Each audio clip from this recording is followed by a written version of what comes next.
So I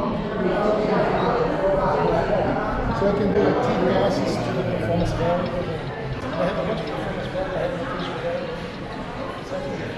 Association of Parks in Brazil and Association of Automotive.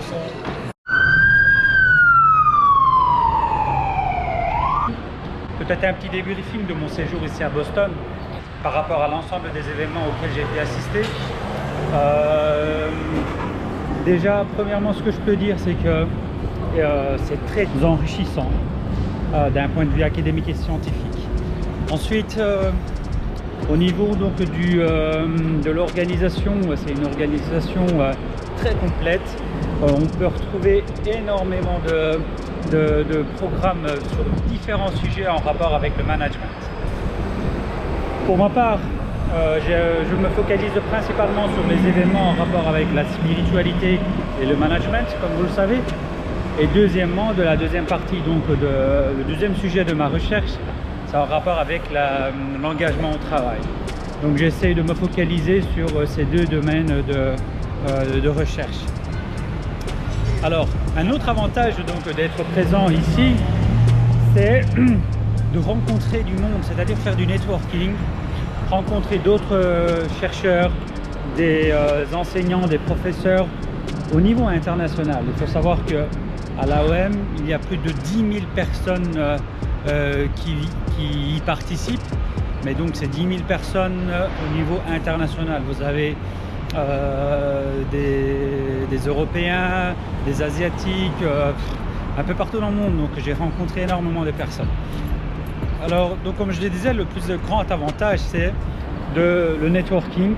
Ça vous permet donc de discuter, de partager vos recherches, vos publications, vos domaines d'expertise et aussi partager aussi vos ambitions de recherche académique et scientifique. Ces rencontres permettent à toute personne de nourrir bien évidemment son expertise et de nourrir aussi ses besoins au niveau d'académique et scientifique. Attendez, je fais une petite pause pour vous montrer un établissement super. C'est pas le camion.